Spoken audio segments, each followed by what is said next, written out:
IPL auction के लिए 300 से ज़्यादा शॉर्टलिस्टेड खिलाड़ियों की लिस्ट जारी हो गई है और जिसमें से 215 अनकैप्ड इंडियन प्लेयर हैं। लेकिन अनकैप्ड इंडियन प्लेयर की लिस्ट में जो धांधली इस बार हुई है, भाई भतीजावाद, फेवरिज्म, पॉलिटिक्स और तमाम जो गंदी से गंदी चीज़ें होती हैं जो खेल में नहीं होनी चाहिए, वो इस लिस्ट में दिखाई देती हैं। क्योंकि लगभग 2.5 दर्जन के आसपास ऐसे खिलाड़ियों को इस लिस्ट में शॉर्टलिस्ट किया गया है, ना तो वो एलिजिबल हैं, ना उनकी किसी लेवल पर किसी तरह की कोई परफॉर्मेंस है। इवन इतना खराब वो खेले हैं, वो किसी भी तरह से इस लिस्ट में होना डिजर्व नहीं करते। लेकिन उनके पॉलिटिकल कनेक्शन, उनके जैक, उनके रिलेशन, उन सब की वजह से वो खिलाड़ी इस लिस्ट में शॉर्टलिस्ट हुए। चलिए वो एक बार को हो भी जाते, इन सब वजह से तो कोई बात नहीं थी, लेकिन उन खिलाड़ियों के सेलेक्ट होने की वजह से लगभग 1 दर्जन डिजर्विंग प्लेयर वो अपनी जगह आईपीएल ऑक्शन में गवा बैठे हैं, जिनका इस सीजन डोमेस्टिक क्रिकेट में बहुत शानदार खेल देखने को मिला। इंडिया की क्रिकेट आईपीएल से बहुत ज़्यादा डिपेंड करती है, क्योंकि आप अपनी जो T20 क्रिकेट की टीम है वो आईपीएल की परफॉर्मेंस पर सेलेक्ट करते हैं। और जब ऐसे टैलेंटेड खिलाड़ियों को, परफॉर्मर्स को आईपीएल में ही आने का मौका नहीं मिलेगा, अगर उनके पास कोई कनेक्शन नहीं है, उनके पास कोई सोर्स नहीं है, तो वो कैसे इंडियन टीम में आने का अपना सपना पूरा करेंगे।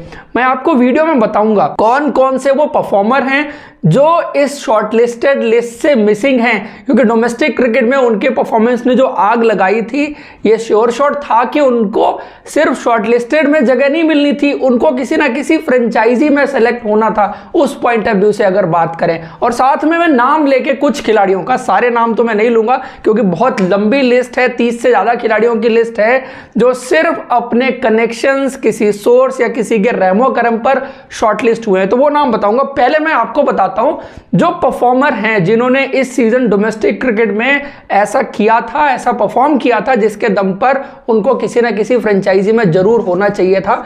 सबसे पहला नाम है इसमें तरंग गोहिल का। तरंग गोहिल सौराष्ट्र प्रीमियर लीग में खेलते हैं, 3-4 मैचेस वहां पर मिलते हैं, 200 के आसपास रन थे और 185 के आसपास का उनका स्ट्राइक रेट था। उसके बाद वही परफॉर्मेंस वो आकर के सैयद मुश्ताक अली ट्रॉफी में रिफ्लेक्ट करते हैं, वहां पर उन्होंने 202 के स्ट्राइक रेट से रन बनाए हैं। अब देखिए, इंडियन क्रिकेट को ऐसे batsman top of the order चाहिए जो बेहतर स्ट्राइक रेट से खेलते हो। आपने जो शॉर्टलिस्टेड प्लेयर है ना, यहाँ पे 115 के स्ट्राइक रेट वाले प्लेयर सेलेक्ट किए हुए हैं, 115, 120 वाले। आपने 202 वाले को बाहर छोड़ा हुआ है, जिसने एवरेज भी 50 के आसपास रही है, उसको आपने बाहर छोड़ दिया। आपने 115 वाले को 11, 14, 16 की एवरेज वाले खिलाड़ियों को सेलेक्ट कर लिया, लेकिन आपने ऐसे खिलाड़ी को बाहर छोड़ दिया। और इवन तरंग गोहिल, चूंकि बहुत सारी आईपीएल फ्रेंचाइजीज को इस बार top of the order batsman और विकेट कीपर चाहिए हो सकता था, उस पॉइंट ऑफ व्यू से एक बेहतरीन प्लेयर हो सकते थे, लेकिन ये अपॉर्चुनिटी उनके लिए जाती रहेगी क्योंकि उनका नाम शॉर्टलिस्टेड खिलाड़ियों की लिस्ट में नहीं है। उसके बाद बात करूं मैं मोहित जांगड़ा की, जिन्होंने इस सीजन गेंद से बहुत जबरदस्त प्रदर्शन करके दिखाया। विजय हजारे ट्रॉफी में भी विकेट लिए थे, साथ में सैयद मुश्ताक अली ट्रॉफी में भी विकेट लिए और बल्ले से कंट्रीब्यूट करके दिखाया। आप देखिए, जो लेफ्ट आर्म फास्ट बॉलर है, साथ में बल्लेबाजी भी कर सकता है, मतलब एक ऑलराउंड कैपेबिलिटी टेबल पर लेके आता है। ऐसा खिलाड़ी जो इंडियन क्रिकेट को बहुत ज्यादा जरूरत है और आईपीएल फ्रेंचाइजीज को भी फॉर श्योर चाहिए होगा, लेकिन वो खिलाड़ी शॉर्टलिस्टेड की सूची में नहीं है।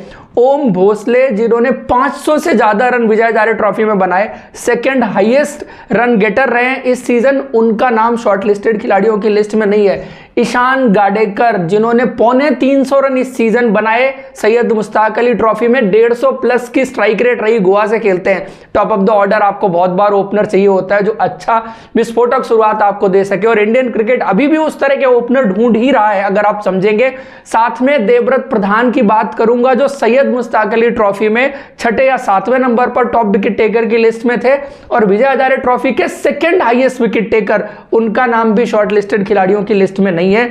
उसके बाद अंकित बावने, 500 प्लस रन का सीजन जाता है विजय हजारे ट्रॉफी में, 115 के आसपास की स्ट्राइक रेट वनडे क्रिकेट में, जहां वो लड़के जो सेलेक्ट हुए, शॉर्टलिस्टेड हुए, उनकी टी20 क्रिकेट की 115 की स्ट्राइक रेट है। अंकित वावने इस टीम का हिस्सा नहीं है, शॉर्टलिस्टेड खिलाड़ियों की लिस्ट का हिस्सा नहीं है, बासुकी कौशिक। अब इस तरह के प्लेयर को आप कैसे छोड़ सकते हैं? आजकल आप जो वनडे क्रिकेट देखते हैं, 50 ओवर क्रिकेट देखते हैं, कितने ऐसे गेंदबाज आपको मिल जाएंगे जिनका इकोनॉमी रेट जो है वो 4 से कम हो। इवन कुछ मौकों पर उन्होंने 2 से कम के इकोनॉमी रेट से इस सीजन भी गेंदबाजी की है, पिछले सीजन भी गेंदबाजी की है। रेड बॉल क्रिकेट में आउटस्टैंडिंग रहे उनके नंबर्स अगर आप देखने जाएंगे, और नई गेंद का बेहतर तेज गेंदबाज अगर आप कहेंगे तो वो आप ओवरऑल उनकी बात करेंगे। अब इनकी जगह पर सेलेक्ट कौन हुए, जरा उनके भी कुछ खिलाड़ियों के नाम सुन लीजिए। लिस्ट बहुत लंबी है, सारे नाम बताना मेरे लिए मुश्किल होगा। अंग्रेस रघुवंशी मुंबई से आते हैं, और आप ये पूरी लिस्ट जो देखेंगे ना शॉर्टलिस्टेड खिलाड़ियों की, इसमें मुंबई का बोलबाला है और मुंबई के बहुत ज्यादा खिलाड़ियों को प्रेफरेंस दी गई है। अब ये अंडर 19 खेले थे पिछले साल, 115 का इनका स्ट्राइक रेट है, 5 लिस्टें मैचेस खेल चुके हैं, 7 टी20 मैचेस खेल चुके हैं, 12 मैच खेल करके सिर्फ 150 बनाया है। एवरेज भी सारी मिला लेंगे 20 से कम है, स्ट्राइक रेट 115 है।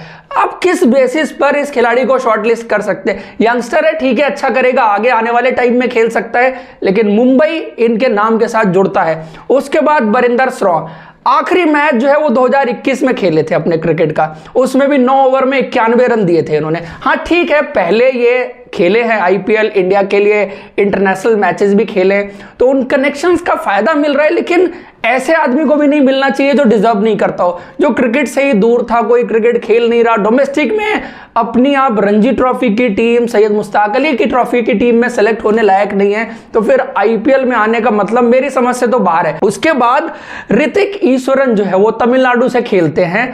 अब ये टीएनपीएल इनके लिए बहुत हॉरिबल गया था, कोई 50 इनके बल्ले से देखने को नहीं मिला, 120 से 125 के बीच की इनकी स्ट्राइक रेट थी। लास्ट के 10 मैचेस में इन्होंने कोई 50 नहीं बनाया, कहीं भी खेले हो, चाहे टीएनपीएल खेले हो, अभी ये तमिलनाडु के लिए क्रिकेट ही नहीं खेले हैं। तो आप समझ लीजिए किस तरह की इनकी परफॉर्मेंस रही है। साथ में पुखराज मान पंजाब क्रिकेट एसोसिएशन से, तो पंजाब क्रिकेट एसोसिएशन में भी आप जानते हैं कि कितनी ज्यादा पॉलिटिक्स और वो सारी चीजें रहती हैं, इंटरवेंशन रहता है, पॉलिटिकल इंटरवेंशन रहता है। इन्होंने भी 4 टी20 मैचेस खेले हैं, एक फर्स्ट क्लास का मैच खेला है। कहने के लिए तो ये बैट्समैन है, बट इनका स्ट्राइक रेट अगर आप देखेंगे वो 130 के आसपास का है। फर्स्ट क्लास क्रिकेट में एक केवल इन्होंने 40s में एक बारी खेली है, बाकी और कोई रिकॉर्ड इनके नाम के आगे नहीं जुड़ता। साथ में ऋत्विक चटर्जी। अब एक और ट्रेंड है कि खिलाड़ी अपने आप को ना ऑलराउंडर की कैटेगरी में बड़ा रजिस्टर करते हैं। वैसे तो खैर ये गेंदबाजी करते हैं, लेकिन जिस खिलाड़ी की फर्स्ट क्लास की एवरेज 26 की हो, लिस्ट ए की एवरेज 20 की हो, टी20 की एवरेज 19 की हो और टी20 का स्ट्राइक रेट 121 का हो, उसके बाद गेंदबाजी सुनिए, उस खिलाड़ी के फर्स्ट क्लास के 16 मैचेस में 10 विकेट है, लिस्ट ए में 25 मैचेस में 16 विकेट है, टी20 में 33 में 26 विकेट है। मतलब जितने मैचेस हैं उतने भी विकेट वो खिलाड़ी नहीं लेता। और बैटिंग के रिकॉर्ड की बात मैंने ऑलरेडी की कि एवरेजेस 20s में है और स्ट्राइक रेट टी20 में भी 120 है।